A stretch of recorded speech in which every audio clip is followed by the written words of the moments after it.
Hello, I'm Tony and today I'm taking a look at Whispering Willows, a puzzle adventure game free from Prime Gaming until the end of November 2022. You play as Elena, though you are free to change your name if you wish. I didn't, because Elena seemed like a fine name. You're looking for your dad, who has mysteriously gone missing at his job at, I think, Wortham Manor. Elena, though, is not your typical teenager, because she's able to sense spirits. Not whiskey or vodka, I mean ghosts. As soon as you get to the manor, you fall through a hole into what seems to be a burial chamber.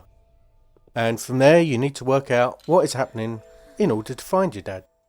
Simple. Gameplay wise, you have the ability to project a spirit form of yourself that can interact with other ghosts and turn into a tiny spark in order to pass through small gaps. You can also possess objects. There are a bunch of puzzles throughout the game that require smart use of this mechanic. My advice is to look through each area in both human and spirit form to make sure you don't miss anything.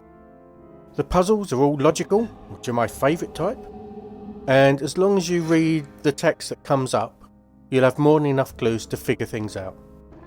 There's a limited amount of revisiting locations. It's minimal, it makes sense, plus the game doesn't have a huge number of locations anyway. I completed the game in around 3 hours, so it's a pretty quick jaunt, but an enjoyable one. The graphics are a mixed bag.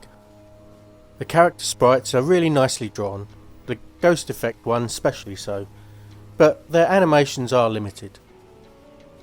The backgrounds are clear, but a little sparse. That makes the important interactable objects stand out, which is helpful, but you also get a text prompt for any of them anyway, so could have been a little bit busier, a little bit more visually appealing. It shouldn't put anyone off though, because the story is good. You discover it via diary entries in the form of collectible notes that you discover throughout the game, which build up the story from a variety of different perspectives. In one case, the developers gave me a note 1 and 3 from one particular person, which added a bit of intrigue as to what happened in between in note 2, which was a nice touch.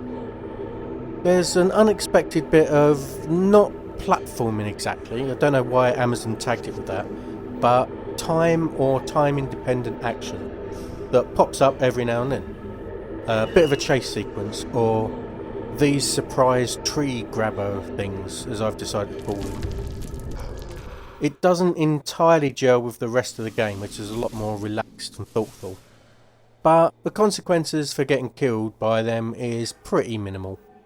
You get sent back a few seconds, so it shouldn't really put anyone off that might be worried about that. The sound's pretty good, it sets the stage and it's quite atmospheric. I'll be honest, I didn't really notice it too much.